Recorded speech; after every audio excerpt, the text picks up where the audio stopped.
সুপ্রিয় শিক্ষার্থীবৃন্দ, কেমন আছো তোমরা? আশা করি সবাই ভালো আছো, সুস্থ আছো। তোমাদের অ্যাডমিশন প্রস্তুতি খুব দারুণভাবে যাচ্ছে। বিশ্ববিদ্যালয়ে ভর্তি প্রস্তুতির পাশাপাশি পরীক্ষাও তোমাদের জন্য গুরুত্বপূর্ণ। বিশেষ করে বিশ্ববিদ্যালয়ে বিগত বছরগুলোতে কি ধরনের প্রশ্ন এসেছে বা আসছে তার উপর বেস করে তোমরা জানো আমরা পটেনশিয়াল পাবলিক এক্সাম নামে একটি পরীক্ষা আয়োজন করে থাকি তোমাদের সম্পূর্ণ ফ্রিতে। তোমরা সেখানে পরীক্ষা দিতে পারো এবং আমরা সেটার সলভ ক্লাসও দিয়ে থাকি। তো বিইউপির উপর যে প্রশ্ন তোমাদের দেওয়া হয়েছিল সেটি এখন আমরা সমাধান করব।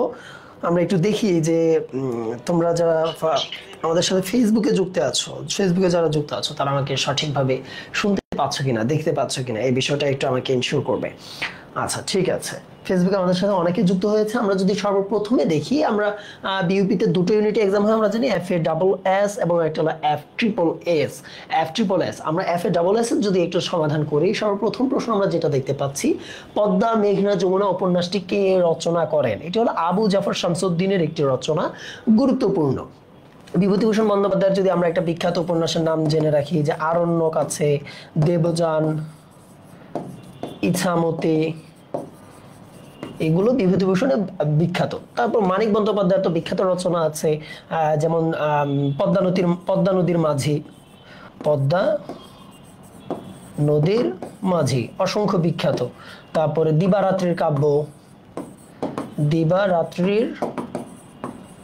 কাব্য, এগুলো মানিকের বিখ্যাত রচনা। এই জায়গাগুলো থেকে পরীক্ষার প্রশ্ন কিন্তু অনেক সময় আসে এবং আসতে দেখি আমরা। আচ্ছা, ফেসবুকে আমাদের সাথে যুক্ত হয়েছে সজীব, সালাম দিয়েছে। ওয়ালাইকুম আসসালাম সজীব। আমরা এরপরের প্রশ্ন যদি চলে যাই, আভিধানিক ক্রম অনুসারে সাজানো শব্দগুচ্ছ। আভিধানিক ক্রম থেকে আমরা সকল বিশ্ববিদ্যালয়ে প্রায় প্রশ্ন আসতে দেখি, সুতরাং টপিকটা যথেষ্ট গুরুত্বপূর্ণ। আভিধানিক ক্রমকে আমরা যারা ইংরেজি ডিকশনারি ব্যবহার করে অভ্যস্ত, তোমরা দেখবা যে আমরা যখন একটা শব্দ খুঁজছি, ধরো আমি এগ, যে শব্দটা ডিম, তাই না, এই শব্দটা আমি খুঁজতেছি ইংরেজি ডিকশনারিতে, তখন আমি কি করব? ই ওয়ার্ডের পরে যে আমি দেখব যে কোথায় জি আছে সেটাই তো, নাকি আমি ই এর পর যখন এ দেখব সেখানে আমি খুঁজবো? না, ই এর পর জি, অর্থাৎ অভিধানের একটা ক্রম থাকে, সেই ক্রম অনুসারে শব্দগুলো সাজানো থাকে। এখন ইংরেজিতে অ্যালফাবেটগুলো এ থেকে জেড পর্যন্ত যেরকম আছে ঠিক সেভাবেই অভিধানেও থাকে। বাংলায় একটা ব্যতিক্রম আছে। বাংলায় ব্যতিক্রমটা কোন জায়গায়? যেমন ক এর পরে খিও চলে আসে, অথচ আসার কথা ছিল কি খ না এসে আসে খিও। এই ধরনের কিছু ব্যতিক্রম আমরা দেখতে পাই। তারপর স্বরবর্ণ 11টার পরে আমরা পরাশ্রয়ী যে 3টা বর্ণ, চন্দ্রবিন্দু, অনুস্বার, বিসর্গ, এই শব্দগুলো, এই বর্ণগুলো আমরা তখন দেখতে পাই। এই একটা ব্যতিক্রম আমরা দেখতে পাই। তাহলে আমরা যদি দেখি আভিধানিক ক্রম অনুসারে সাজানো শব্দগুচ্ছ যদি দেখি, এখন একদম শুরুতে দেখো অশেষ, আজন্ম আছে, অগণিত আছে। আমরা এতটুকু দেখলে কি বুঝবো? যে স্বাভাবিক তো স্বর অত অভিধানে সবার শুরুতে থাকে, তাই না? খুবই স্বাভাবিক না? স্বর অ দিয়ে অভিধানের বর্ণক্রম শুরু হয়। কিন্তু এখানে একটা সূক্ষ্ম পার্থক্য দেখো, অ এর পরে এই অটা চলে আসা দরকার ছিল না, অগণিত। মাঝে চলে আসছে কি আজন্ম। যেহেতু মাঝখানে আজন্ম আসছে এবং আজন্মে এসে কি হয়েছে, রুলসটা ব্রেক করছে, অভিধান অনুসারে আর সাজানো হয়নি, তাহলে ওটা বাদ। সঠিক উত্তর থেকে সেটি বাদ। এরপরে যদি আমরা দেখি বিউভল, ব্যবহার, বাহ্য। এখন তুমি দেখো ব্যবহার শব্দটা আমরা যদি সন্ধি বিচ্ছেদ করি, বি যোগ আসতেছে, তাই না? আমরা প্রথমে বি পাচ্ছি। আচ্ছা, বাহ্যতে তোমরা আসো। আমরা ফার্স্টে কি পাচ্ছি? বয়ের সাথে একটা আকার পাচ্ছি। বয়ের সাথে কি পাচ্ছি? আকার পাচ্ছি। এখন আমি যদি ক্রমটা সাজাই, স্বর অ আ তারপর রসই, নাকি আগে রসই পরে আ? অবশ্যই আগে স্বর আ থাকবে, পরে রসই থাকবে। তাহলে এই দুটো ক্রমটা বাদ গেছে, এইটা আগে হওয়া উচিত ছিল, এটাও তাহলে বাদ। আমরা এইখানে অভিধানের ক্রমটা পাই নাই। এরপরে আসো লাল রঙিন হাসি। ল আগে নাকি র আগে? অবশ্যই র আগে। তাহলে লটা এই জায়গায় হওয়ার কথা ছিল না, এইটাও ভুল। আমরা যদি সর্বশেষটা দেখি, দেখো আমরা একটু আগেই বলেছি ক এর পরে অভিধানে ক এর পর খিও আসে, খ আসে এরপর। তাহলে আমরা ক্ষমা পেয়েছি, খুশি পেয়েছি, মূর্ধন্য ষ দিয়ে স্বর পেয়েছি। সঠিক উত্তর সবার শেষেরটা, অর্থাৎ সবার শেষেরটাই আমরা অভিধানের ক্রমটা ফলো করতে দেখেছি। তৃতীয় নম্বর এমসিকিউ আমরা চলে যাই। আমার পথ প্রবন্ধে নজরুল সকল অন্যায়ের বিরুদ্ধে কি হয়ে আবির্ভূত হয়েছিলেন? নজরুল সকল অন্যায়ের বিরুদ্ধে অভিশাপ রূপে আবির্ভূত হয়েছেন। নিজেকে অভিশাপ রথের সারথি বলেছেন, কিন্তু অভিশাপ রূপে আবির্ভূত তিনি হয়েছিলেন। 52 দিনগুলোতে কি নিয়ে 21শে ফেব্রুয়ারির দিন কি নিয়ে বা কিভাবে 21শে ফেব্রুয়ারির দিনটা অতিবাহিত হয়। এখন আর 52 দিনগুলো তোমাদের জন্য গুরুত্বপূর্ণ নয় এই টপিক থেকে। এখন আর আমরা বিশ্ববিদ্যালয় ভর্তি পরীক্ষার প্রশ্ন আসতে দেখবো না। যখন আপা ক্ষমতায় ছিলেন, আপার জন্য এগুলো আসতো উৎকণ্ঠা নিয়ে তারা 21শে ফেব্রুয়ারি সারাটি দিন পার করেছিল। আমরা এরপর প্রশ্ন দেখতে পাচ্ছি, ফেব্রুয়ারি 1969 কিসের কবিতা নয়? ফেব্রুয়ারি 1969 আমরা জানি শামসুর রাহমান রচিত একটি দারুণ কবিতা। সেই কবিতায় সংগ্রামী চেতনা রয়েছে, দেশপ্রেম রয়েছে, গণজাগরণ রয়েছে। কেবল আমরা দেখতে পাই না কোনটা? সাংস্কৃতিক চেতনাটা আমরা দেখতে পাই না, অর্থাৎ সাংস্কৃতিক চেতনার কোনো কিছু সেই কবিতায় ছিল না। তাহলে সঠিক উত্তর 2 নম্বরটা। 6 নম্বর প্রশ্ন আমরা চলে যাই। লাল সালু উপন্যাসের রোগালোক বয়সের ভারে যেন চোয়াল দুটো উজ্জ্বল, চোখ বুঝে আছে। এইটা বলা হয়েছে মজিদকে কেন্দ্র করে। কাকে কেন্দ্র করে? মজিদকে কেন্দ্র করে। তথ্যগুলো কিন্তু গুরুত্বপূর্ণ। খালেক ব্যাপারী কে ছিলেন, রেহান আলী কে ছিলেন, এই তথ্যগুলো একটু জেনে নিবা, কারণ পরীক্ষায় এই জায়গা থেকে প্রশ্ন আসার যথেষ্ট সম্ভাবনা রয়েছে। আচ্ছা, আমাদের সাথে ফেসবুকে যারা যুক্ত হয়েছে আমরা যদি একটু দেখি, আছে আহমেদ শুভ, তাসমিয়া ইসলাম মারিয়া লিখেছে আয়ের পরে আবার হয় না, হ্যাঁ ঠিক আছে। আচ্ছা, বাকিবিল্লাহ ভাইয়া লিখেছে লাল সালাম স্যার, সবাইকে লাল সালাম, সবাইকে লাল সালাম, ঠিক আছে। আমরা যদি দেখি এর পরবর্তী এমসিকিউ এ সিরাজ তার চারপাশে দেয়াল বলেছেন কোনটিকে? নাটক থেকে এসেছে, তাই না? নাটক খুবই গুরুত্বপূর্ণ। নাটকে আমরা জানি সর্বমোট 12টি দৃশ্য রয়েছে, 4টি অঙ্ক রয়েছে, যেখানে 8টি দৃশ্যে সিরাজ স্বয়ং নিজে উপস্থিত ছিলেন, তাই না? 8টি দৃশ্যের ভিতর সিরাজ স্বয়ং উপস্থিত ছিলেন। এইখানে যে বিষয়, সিরাজ চরিত্রটাকে ট্র্যাজেডির রূপ ধারণ করিয়েছে যেই তার গুণটা, সেই গুণটা কি ছিল? তার চারিত্রিক দুর্বলতা। এখন এই চারিত্রিক দুর্বলতা মানে এই না সে নারীদের প্রতি দুর্বল ছিল, এরকম না। মূলত তিনি তার আত্মীয় স্বজনদের প্রতি যে কঠোর হইতে পারেন নাই, আত্মীয়দের প্রতি তার যে সিদ্ধান্তের দুর্বলতা ছিল সেটিকে ইঙ্গিত করেছে। এখন সিরাজ বলছিল যে আমার চারপাশে দেয়াল তৈরি হয়েছে, তার অধীনস্থদের যে ষড়যন্ত্র, অর্থাৎ তার মন্ত্রী বলা যেতে পারে, তার আমত্ত, তার ফুফু খালা যিনি ঘসেটে বেগম, এরা যেই মানে ষড়যন্ত্র তৈরি করেছিল, এদের কারণেই মূলত সিরাজ বলছিল কি যে আমার চারপাশে দেয়াল আমাকে পরাজিত করছে, অর্থাৎ অধীনস্থদের ষড়যন্ত্রকে সে এড়িয়ে যেতে পারেনি, যদিও তার কাছে সেটি পরিলক্ষিত হয়েছিল। অধিকার বা মালিকানা অর্থে নিচের কোন বানানটি শুদ্ধ? একদম সবার প্রথমটা, শতাধিকার। খুবই গুরুত্বপূর্ণ একটি বানান, পরীক্ষায় এই বানানটা প্রায়ই দেখবা, আসতে দেখবা। তারপরে রয়েছে অন্তঃসত্ত্বা, তারপরে আমাদের মানুষের যে সত্তা, এই সত্তা বানানটাও, এগুলো থেকেও পরীক্ষায় প্রায় প্রশ্ন তোমরা আসতে দেখবা। আমরা এরপরে যাই, উত্তম অর্থে সুযুক্ত হয়েছে কোনটিতে? উপসর্গ থেকে প্রশ্নটা এসেছে, উপসর্গ থেকে প্রশ্ন আসা আমরা প্রায়ই দেখি, এইভাবে প্রশ্ন আসে যে কোন অর্থে ব্যবহৃত হয়েছে। আবার আরেকটা প্রশ্ন আছে, শব্দটিতে কয়টি উপসর্গ ব্যবহৃত হয়েছে? এ ধরনের প্রশ্ন আমরা আসতে দেখি। সুধীর, সুগম এবং সুকঠিন, এগুলোতে উপসর্গটা বিশেষ অর্থে ব্যবহৃত হয়েছে, কিন্তু সুনীল এখানে উত্তম অর্থে ব্যবহৃত হয়েছে। এই জায়গাগুলো থেকে প্রশ্ন আসবে এবং একটু খেয়াল করে আমাদের পড়তে হবে। আমরা জানি বাংলা উপসর্গ রয়েছে 21টা, তৎসম উপসর্গ রয়েছে 20টা, এবং ফার্সি উপসর্গ রয়েছে আমরা জানি 10টা, আরবি উপসর্গ সর্বমোট আমরা 6টি পাই, বইয়ে 4টি দেওয়া আছে যদিও। এছাড়াও আমরা ইংরেজি উপসর্গ পাই 4টি, আমরা হিন্দি উপসর্গ পাই 1টি, হর যেটি পরিচিত হর নামে। এই বিষয়গুলো একটু দেখে নিতে হবে, যেখান থেকে পরীক্ষা প্রশ্ন আমরা প্রায়ই পাবো, কমন পাবো ইনশাল্লাহ। তারপর আমরা দেখতে পাচ্ছি যুক্ত বর্ণটি কোন বর্ণের সমন্বয়ে গঠিত? একটি যুক্ত বর্ণ দেওয়া আছে, যুক্ত বর্ণের বিশ্লেষণগুলো থেকে প্রশ্ন আসে। বিশেষ করে একটা খুবই কনফিউশন তোমাদের ভিতর হয়, এই যে এই শব্দটা, যে এটার যুক্ত বর্ণ কি হবে? আমরা জানি মূর্ধন্য স যোগ মূর্ধন্য ন, এর রূপটাই কিন্তু হইলো এস ন রূপটা, এগুলো থেকে পরীক্ষায় প্রশ্ন আসে। তারপরে ধরো এরকম তয়রফালা দিয়ে এরকম পরীক্ষায় প্রশ্ন আসবে, এগুলো একটু জানতে হবে, এখান থেকে প্রশ্ন আসবে। আমরা যদি এখানে দেখি, আমরা পাচ্ছি সর্বপ্রথমে দন্ত স, এবং এই যে বর্ণটা, এই বর্ণটা যখন এই গ্রুপে লেখা হয়, এইখানে কিন্তু যুক্ত থাকে ক এবং র, এই দুইটা। অনেকে কিন্তু এখানে রসও ভুল করে লিখো, তাহলে সঠিক উত্তর আমরা পাচ্ছি কোনটা? দন্ত স, ক যোগ র। আচ্ছা হ্যাঁ, ফেসবুকে আমাদের সাথে অনেকে সঠিক উত্তর দিতে পারছে। আমরা যদি দেখি যে আনিশা মিলি সঠিক উত্তর দিতে পেরেছে, 10-এর গ লিখেছে। আমরা আয়েশা আকন্দকে দেখছি সঠিক উত্তর দিতে পেরেছে। আচ্ছা ঠিক আছে, এরপরে আমরা যাই আচ্ছা, তোমরা জানো আমাদের B unit excellent online course নামে একটি ভর্তি পরীক্ষা ফার্স্ট টাইমার এবং সেকেন্ড টাইমারদের জন্য কোর্স চালু হয়েছে বা চলছে ক্লাস। সেখানে অসংখ্য স্টুডেন্ট যুক্ত হয়েছে। তোমরা যারা মনে করছো বিশ্ববিদ্যালয় ভর্তি প্রস্তুতির জন্য স্কুল অফ এক্সেলেন্স তোমাদের জন্য ভালো সহায়ক হতে পারে, ভালো একটি গাইডলাইন হইতে পারে, তোমরা অবশ্যই আমাদের উপর ভরসা করতে পারো। ইনশাআল্লাহ আমরা আমাদের সর্বোচ্চটুকু দিয়ে তোমাদের আমানত এবং হক আদায় সচেষ্ট থাকবো ইনশাআল্লাহ তাআলা। ওকে, আমরা যদি দেখি যে 11 নম্বর প্রশ্ন কোনটি, নিচের কোনটি আরবি শব্দ? কুর্নিশ হলো একটা তুর্কি শব্দ। এই শব্দের উৎস থেকে ভর্তি পরীক্ষায় প্রশ্ন থাকবেই থাকবে, শব্দের উৎস থেকে। সুতরাং যারা শব্দের উৎস ফাঁকিবাজি করবে 1 মার্ক বাদ। ঝান্ডা আমরা জানি একটি হিন্দি শব্দ। দুশ্মন, দুশ্মন জানি আমরা একটা ফার্সি শব্দ। কি শব্দ? ফার্সি শব্দ। সঠিক উত্তর কোনটা? জেদ। এই জেদ মানেই হইল রাগ, যেটা একটা আরবি শব্দ। তোমাদের যাদের রাগ বেশি, রাগ কমাও। আমার নিজেরও রাগ কিছুটা বেশি, যদি আল্লাহ তাআলা সহজ করে দিচ্ছেন, এখন রাগ অনেক কমে গেছে আলহামদুলিল্লাহ। তোমাদের যাদের রাগ বেশি, জেদ বেশি, এটা কমাও। এটা আসলে মানুষের ক্ষতি ডেকে আনে। ঠিক শব্দগুচ্ছ কোনগুলো? ঠিক শব্দগুচ্ছ যদি আমরা দেখি, প্রথমে আমরা শেষ থেকে দেখি। ভস্য, আমরা জানি যখন অ বা স্বর আ থাকে এরপরে দন্ত স হয়। এরপরে কি হয়? দন্ত স। এখানে ভয়ের সাথে একটা স্বর অ আছে, সুতরাং পরবর্তী যে সটা সেটি হওয়া উচিত ছিল দন্ত স, কিন্তু এখানে মূর্ধন্য স দেওয়াতে এটি ভুল। পুষ্পাঞ্জলি বানান ঠিক আছে, দরিদ্রতা বানানটিও ঠিক আছে।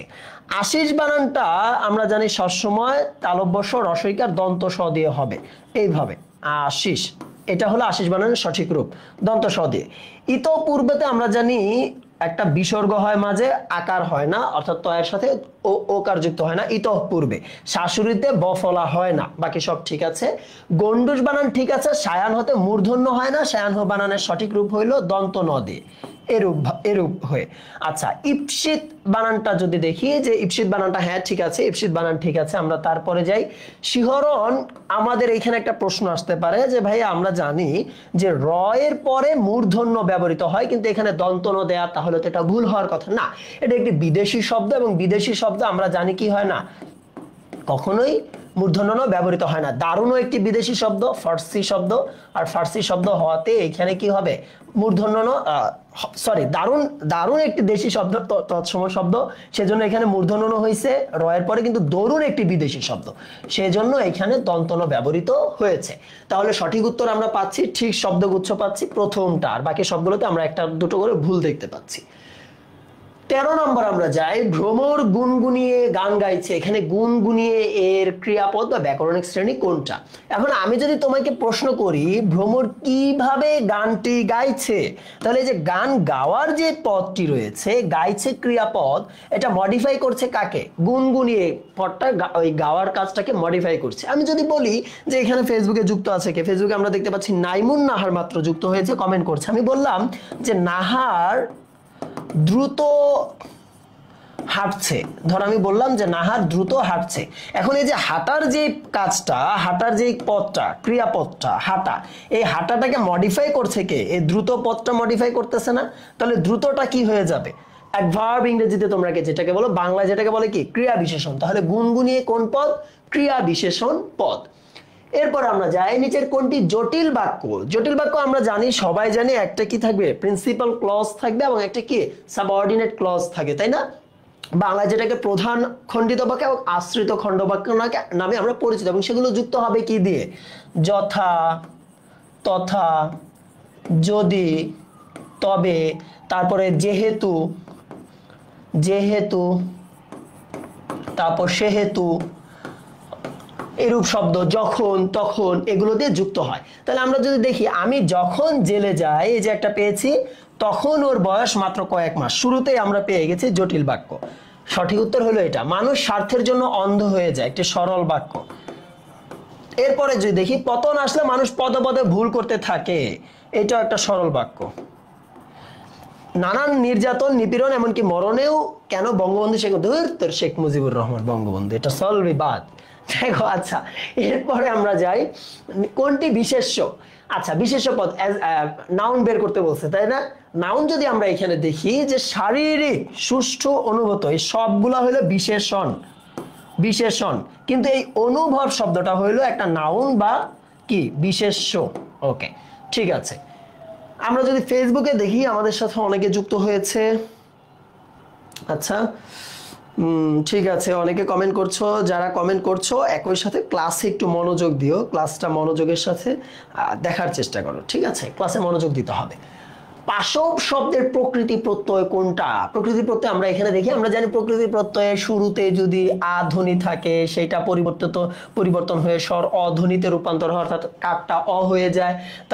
তাহলে আমরা যদি, এটা নিয়ম, এছাড়াও কিছু ব্যতিক্রম আছে, ঠিক আছে? কিন্তু প্রকৃতি প্রত্যয় আমরা যদি একদম সহজভাবে মানে ভেজাল মুক্ত করি, এটা এমনিতেও খুব একটা অ্যাডমিশনে আসে না। এটার রূপ হইলো এই যে পশুযোগ স্ন, যেমন মানবের একটা আমরা যদি দেখি যে মানবের এরকম যদি প্রকৃতি প্রত্যয় একটা দেখি যে আধুনিক পরিবর্তন হয়ে মনু বটা রসকার হয়ে গেছে, পরশ ন হয়ে গেছে, ঠিক আছে? পাশব পশুযোগ স্ন, মূল শব্দ হইল পশু, যার সাথে স্ন প্রত্যয়টা যুক্ত হয়ে পাশব শব্দটি গঠিত হয়েছে।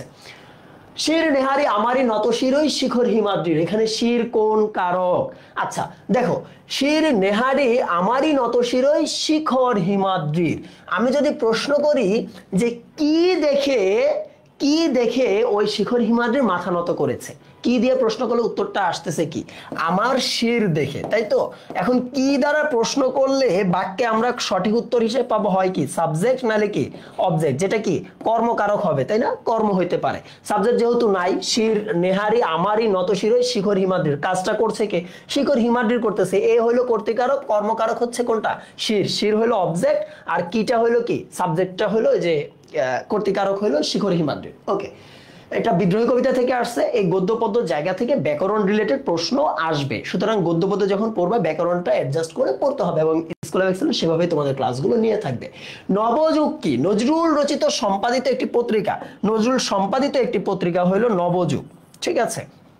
আচ্ছা, এছাড়া নজরুল আরো অনেক পত্রিকা রয়েছে সম্পাদিত, যেমন লাঙল রয়েছে, খুবই বিখ্যাত, এগুলো একটু জেনে নিতে হবে।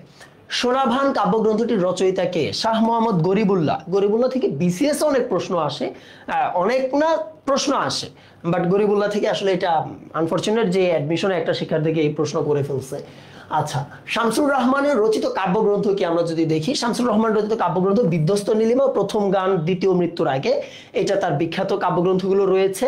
আচ্ছা, রৌদ্রকরটিত শামসুর রহমান একটি কাব্যগ্রন্থ। নির্ঝরের স্বপ্ন ভঙ্গ নামে রবীন্দ্রনাথের একটি কাব্য রয়েছে বা কবিতা রয়েছে। আচ্ছা, রূপসী বাংলা আমরা জানি জীবনানন্দ দাশের রচনা। বিধ্বস্ত নীলিমা হইল শামসুর রহমানের, নির্ঝরের স্বপ্নভঙ্গ রবীন্দ্রনাথের একটা কবিতা রয়েছে। আচ্ছা, এরপরে তোমরা জানো সি ইউনিটেও আমাদের ভর্তি পরীক্ষা কোর্স চলমান রয়েছে, আমরা সি ইউনিটের কোর্স নিতে ক্লাস চলছে অ্যাডমিশনের, যেখানে আমাদের সাথে তোমাদের বাংলা ক্লাস আমি নিব, রানা নিবে, এছাড়া যুক্ত আছে, এবং ইংরেজিতে তোমাদের সাথে তন্ময়ের দেখা হবে, সাগরের দেখা হবে, এবং সি ইউনিটের অন্যান্য টিচাররাও সেখানে যুক্ত আছে, রিয়াদ এবং ইয়াসিন যথাক্রমে থাকবে। আচ্ছা, এরপর আমরা যদি দেখি যে বিউপি FEEE জাহাঙ্গীরনগর বিশ্ববিদ্যালয়, এই জায়গাগুলো থেকে কিছু প্রশ্ন, যেটা ধরো কবি সাহিত্যিক, যেটা আমরা কবি লেখক পরিচিতি বলে থাকি, সেখানে একটু ডিপ থেকে মাঝে মাঝে প্রশ্ন চলে আসে, যেটা আসলে আমরা যে গতানুগতিক প্রস্তুতিটা আসলে একাডেমিক লাইফে নেই বা অ্যাডমিশনে নেই, সেটার সাথে অনেকটা মানে মিল থাকে না। যেমন ধরো আমরা যে শাহ মোহাম্মদ গরিবুল্লাহ যে প্রশ্ন দেখছি, এগুলো আসলে অনেক ডিপ থেকে কিছু সাহিত্যের প্রশ্ন এই ধরনের বিশ্ববিদ্যালয়গুলো থেকে আমরা আসতে দেখি। সেটা আসলেও একটা বা দুটো সর্বোচ্চ, সেটা তোমার জন্য যেমনি কঠিন, অন্যজনের জন্য তেমনি কঠিন। অনেকের হয়তো এটা খুব টাফ মনে হতে পারে যে এরকম প্রশ্ন তো আমি পারি না। স্বাভাবিকভাবে 20টা MCQ এর মধ্যে যদি প্রথম প্রশ্ন যদি আমরা এরকম দেখি, একটা প্রশ্ন যেটা আমরা পারি না, একদম খুব কঠিন লাগতেছে, তখন আমরা মেন্টাল অনেকটা ব্রেকডাউন হয়ে যায়। এই জায়গাটা একটু খেয়াল করতে হবে যে এটা তোমার জন্য কঠিন হলে সবার জন্য একইভাবে কঠিন হবে। আচ্ছা, এরপরে আমরা যাই যে পরবর্তী প্রশ্ন, তুফান শব্দটি বাংলা ভাষায় এসেছে আরবি ভাষা থেকে।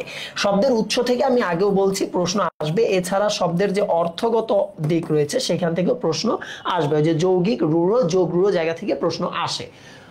মাঠে জল থই থই করছে, মাঠে পদটি কোন অধিকরণ? অধিকরণ কারকের ভিতর যখন সম্পূর্ণ আধার যেটাকে স্থান নামে পরিচিত, স্থানের সম্পূর্ণ ব্যাপক রূপ ধারণ করবে, অর্থাৎ পুরো স্থান জুড়ে কোনো কিছু থাকবে, সেটাকে অভিব্যাপক আধার অধিকরণ বলা হয়। অভিব্যাপক আধার অধিকরণ, যেমন একটা আছে মাঠে জল থই থই করছে। এখন এই জলটা যে থই থই করছে, এই ক্রিয়াপদটা সাধিত হচ্ছে কোন জায়গাটায়? পুরো স্থান জুড়ে না। মাঠে কি কোনো একটা নির্দিষ্ট স্থানে রয়েছে? না। যেমন আমি যদি বলি যে পুকুরে মাছ রয়েছে, পুকুরে মাছ রয়েছে, এই বাক্যটা বলার পর পুরো পুকুর জুড়েই কি মাছ আছে? পুরো পুকুর জুড়ে কি মাছ আছে? তাহলে তো আমরা পুকুরে যেখানে হাত দিতাম মাছ পেতাম না। পুকুরের নির্দিষ্ট কিছু কিছু জায়গায় মাছ থাকে, ওইটাকে বলা হয় আবার ঐকদেশিক আধারাধিকরণ। আর যখন পুরো সম্পূর্ণ স্থান জুড়ে ওই ক্রিয়াটা সম্পাদিত হবে সেটাকে সাধারণত অভিভাবক আধারাধিকরণ বলে। যেমন মাঠে জল থই থই করছে, পুরো মাঠ জুড়ে জল আছে, পুরো মাঠেই পানি আছে। থই থই মানে কি? পুরো অনেক টইটম্বুর অবস্থা। এটা একটু খেয়াল করতে হবে। আচ্ছা, এরপরে যাই, সঠিক সন্ধি বিচ্ছেদ নয় কোনটি? আমরা জানি বৃষযুক্তি, এটা বৃষ্টি হয়, যেমন এটার আছে। আবার কৃষযুক্তি, কৃষ্টি, এরকম সন্ধি বিচ্ছেদ রয়েছে। ষটযোগ ঋতু, ষড় ঋতু, এটাও ঠিক আছে।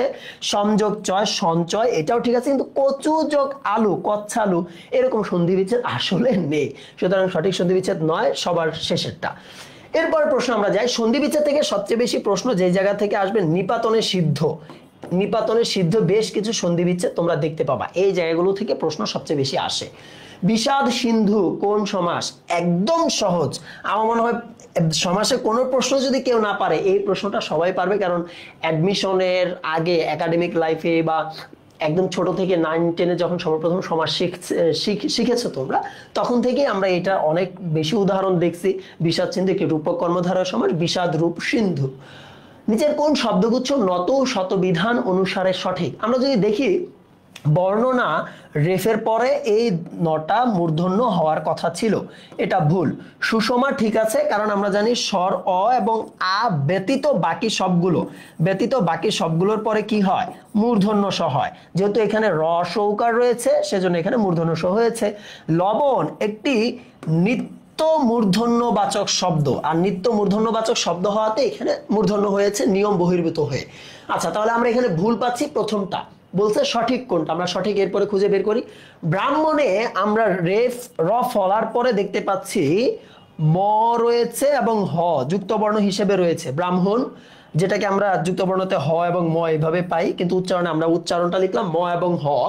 এরপরে আমরা জানি যে রি, রেফ, রফলা এগুলোর পরে মূর্ধন্য সে এর পরে 13টা বর্ণ রয়েছে। যে 13টা বর্ণ থাকলে পরবর্তী 9টা মূর্ধন্য হয়, সেই 13টি বর্ণের মধ্যে কিন্তু এই ম এবং হ রয়েছে। সুতরাং পরবর্তী 9টা কি হবে? মূর্ধন্য ন হবে, এবং সেটাই হয়েছে ব্রাহ্মণ। কষ্ট, আমরা জানি ট বর্গের সাথে সবসময় মূর্ধন্য স হয়, তাহলে কষ্ট বানানটাও ঠিক আছে। পোশাক একটি ফার্সি শব্দ, আমরা জানি বিদেশি শব্দে কি হয় না? মূর্ধন্য স হয় না, তাহলে পোশাক হইতো কিরকম ভাবে? তালব্য স দিয়ে পোশাক, এরকম। এরপরে আসো, আমরা যদি দেখি এরপরেরটা, ঘন্টা বানানটা ঠিক আছে, কিন্তু দেশ বানানে মূর্ধন্য স ব্যবহৃত হবে, এটা একটি নিত্য মূর্ধন্য সবাচক শব্দ। ক্রন্দন বানানে আমরা জানি ত বর্গের পরে কখনোই মূর্ধন্য ন হয় না। এই যে ত বর্গের একটা বর্ণ রয়েছে তথ দ, সেজন্য এখানে ভুল রয়েছে, এটা দন্ত ন দিয়ে হবে। তাহলে সঠিক উত্তর কোনটা? সবার শেষেরটা। ভাষণ একটি নিত্য মূর্ধন্যবাচক শব্দ, যদিও আকার রয়েছে, অ আ ধ্বনি রয়েছে, তারপরে মূর্ধন্য স রয়েছে, এটি নিত্য মূর্ধন্যবাচক শব্দ। গ্রন্থ ঠিক রয়েছে, আমরা জানি জিনিস বানানটাও ঠিক রয়েছে। ওকে, এরপরে আমরা যাই, বাংলা যৌগিক স্বরধ্বনি সর্বসাকল্য কতটি? বাংলা যৌগিক স্বরধ্বনি সর্বসাকল্য 25টি। আর যৌগিক স্বরজ্ঞাপক বর্ণ যদি প্রশ্ন আসে যে বর্ণ কতটি, বর্ণ হলো 2টা, একটা হলো ওই আর একটা হলো ও। এই বিষয়টা একটু খেয়াল করতে হবে। এবং যৌগিক স্বরধ্বনি তোমরা নিশ্চয়ই সবাই জানো। যেমন আমি যদি বলি ওই দেখা যায় তাল গাছ, ওই আমাদের গা, ঠিক আছে? ধরো বললাম, ছোটবেলা সবাই এই ছড়াটা অনেক বেশি পড়ছো। তোমাদের কাছে একটা কমেন্ট, একটা জিজ্ঞাসা থাকবে যে ওই দেখা যায় তাল গাছ, ওই আমাদের গা, এটা আমাদের যাদের বড় ভাই বোন আছে, আমরা তো সবাই ম্যাক্সিমাম বড় ভাই বোনদের কাছে খুব ছোটবেলা স্নেহের সুরে সুরে শিখছি। তোমাদের এরকম মজার মোমেন্ট আছে কিনা চাইলে কমেন্টে জানাইতে পারো। আমি ধরো বললাম ওই দেখা যায় তাল গাছ, ওই আমাদের গা। ওই বর্ণটা যখন আমি উচ্চারণ করছি, মূলত যে ধ্বনিটা উচ্চারণ করছি সেটা হলো কি, হয় স্বর রস্বই দিয়ে লেখা যায় যে ওই, বা কি ওই দেখা যায় তাল গাছ। এই যে আমি ওই ধ্বনিটা উচ্চারণ করছি কি 2টা স্বরধ্বনির সাহায্যে না? একটা স্বর অ এবং আরেকটা রস্বই। 2টা স্বরধ্বনির সাহায্যে যখন একটা নির্দিষ্ট ধ্বনি উচ্চারণ হয়, সেটাকে সাধারণত যৌগিক স্বরধ্বনি বলে। আর যদি ওই ধ্বনিটার কোনো বর্ণের রূপ থাকে, কি বলতেছি, কোনো বর্ণের রূপ থাকে, যেমন ওই বর্ণের রূপ দেওয়া যাচ্ছে, ওটাকে যৌগিক স্বরজ্ঞাপক বর্ণ বলে। আর যদি বর্ণের রূপ না থাকে, শুধু ধ্বনি হিসেবে থাকবে। যেমন আমি বললাম লাউয়ের স্বাদ, ওই যে কি যেন আছে না, লাউ মোরে বানাইলো বৈরাগী। এই যে লাউ যে আমি উচ্চারণ করতেছি, এখানে ধ্বনিটা আছে কি, আমি লাউ দিয়ে ভাত খাই, তাহলে লাউ উচ্চারণ করতেছি কি ধ্বনি? লাউ, আও, মূলত এই ধ্বনিটা উচ্চারণ করতেছি না। এখন এই আও ধ্বনির কি কোনো বর্ণ রয়েছে? না, কোনো বর্ণ না, এটা শুধুই ধ্বনি, সেজন্য এটা যৌগিক স্বরধ্বনি। কিন্তু যখন এটা বর্ণরূপে পাবো, যেমন ওই, তারপর আছে ও, এগুলোকে যৌগিক স্বরজ্ঞাপক বর্ণ বলা হয়। আশা করি এটা বুঝতে পেরেছো। ওকে, এরপরে যায় আলটিমো এর অর্থ কি? গত মাস। আচ্ছা, পারিভাষিক শব্দ থেকে প্রশ্ন আসে এবং গুরুত্বপূর্ণ টপিক। শুদ্ধ বানানগুচ্ছ কোনটি? দেখো, বধূ এই শব্দটার অর্থ হইল বন্ধু, ফ্রেন্ডস। জীবনে বন্ধু বাছাই করবা খুবই খুবই সাবধানে। যখন তোমার একটা ভালো বন্ধু হবে, তোমার জীবন অর্ধেক সহজ হবে। আর যদি একটা পাজি বন্ধু পাও বা পাজি বান্ধবী তোমার থাকে, বিশেষ মেয়েদের বা ছেলেদের যদি পাজি বন্ধু থাকে, জীবন একদম ধ্বংস হয়ে যায়। ঠিক আছে, বন্ধু নির্বাচন করবা খুবই সাবধানে, খুবই খুবই খুবই সাবধানে। মনে রাখবা, তোমার একটা ভালো বন্ধু তোমাকে যেমন ভালো পথে নিয়ে যেতে পারে, একটি খারাপ বন্ধু তোমাকে একদম খারাপ পথে নিয়ে যায়। এবং খারাপ বন্ধুদেরকেই আমাদের বেশি ভালো লাগে, মনে হয় যে এরা জান্নাতি বন্ধু, আমরা টেরও পাই না যে আমার জীবনে ধ্বংস করে ফেলতেছে। দেখো, আর এই যে বধূ বানান, এখানে যদি চন্দ্রবিন্দুটা না থাকতো তাহলে এটা শুদ্ধ রূপ হইতো, এই বধূ হলো স্ত্রী। ঠিক আছে, আর প্রজ্বলন বানানটা ভুল, প্রজ্বলন বানানটা হবে এইভাবে, প্রজ্বলন, এরকম। বন্দ্যোপাধ্যায়, ঠিক আছে, তাহলে আমরা এখানে ভুল পাইলাম, প্রথমটায় ভুল দেখতে পাইলাম। দ্বিতীয়টায় যদি দেখি, অদ্ভুত বানানটা যদি দেখো, অদ্ভুত, ভূত, ভুল, প্রজ্জ্বল, কৌতূহল, এটা পুরোটা ঠিক আছে, এটা পুরোটা ঠিক আছে। আমরা এর পরেরটা দেখি, ঘনিষ্ঠ না ঘনিষ্ঠ, এখানে ঠ হবে। ঘড়িয়াল, ঠিক আছে, বৈশিষ্ট্যতে একটা জ ফলা হবে। আপোষ বানানটা ভুল দেয়া আছে, এটা হবে আপোষ, আপোষহীন, এরকম হবে। আচ্ছা, এরপরে শ্রেণীতে রসইকার হবে, ইতোমধ্যে, ঠিক আছে, ওকে ফাইন, ইতোমধ্যে ঠিক আছে। উপর যুক্ত হবে, আর কৌলিন্য, ঠিক আছে, ওকে ফাইন।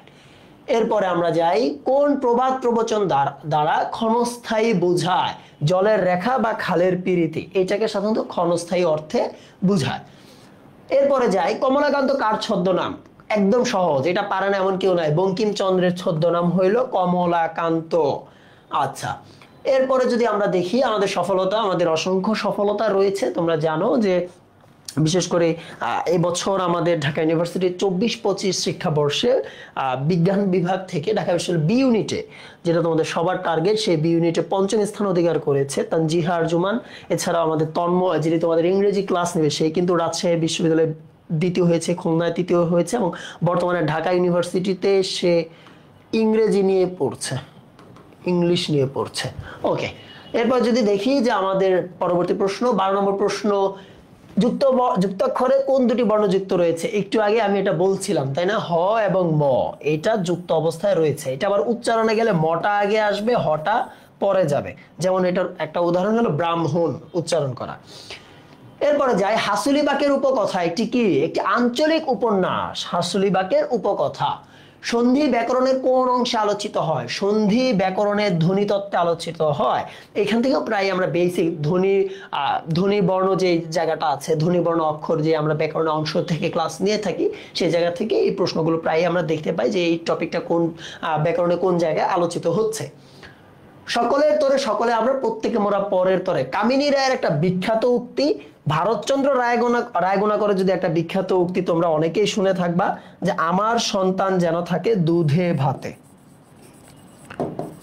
আমার সন্তান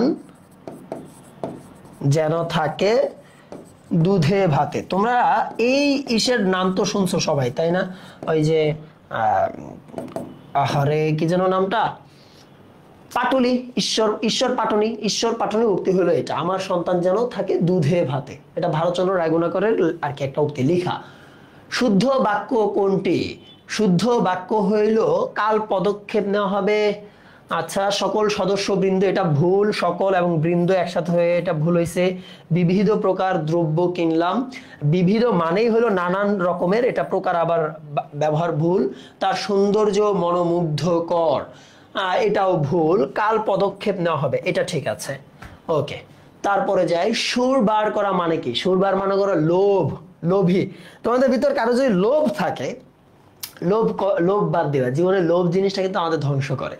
লোভ, অহংকার, তারপরে হইল নিজেকে অনেক বেশি মনে করা, যে কি যেন বলে ইনফিরিয়রিটি কমপ্লেক্স না কি যেন শব্দটা, এরকম যারা ফিল করো এই জিনিসগুলো নিজের ভিতর থেকে দূর করার চেষ্টা করো, দেখবা জীবন অনেক ভালো করবা। আর বিনয় ধরে রাখবা সবসময়, লোভ রাখা যাবে না। অনহ শব্দের বিপরীত অর্থ কি? অনহ মানে হলো দিন, এটার বিপরীত হলো রাত্রি, তাই না? ওকে, এরপরে যাই, বায়ু শব্দটি সমার্থক নয় কোনটি? বায়ু শব্দের সমার্থক নয় সবার শেষেরটা কান্তার, এটার মানে হলো বন। দুর্গমগিরি কান্তার মরু দুস্তর পারাবার হে, লঙ্ঘিত হবে রাত্রি নিশীতে যাত্রীরা হুঁশিয়ার। কার লিখা? এইটা কার লিখা কে বলতে পারবা?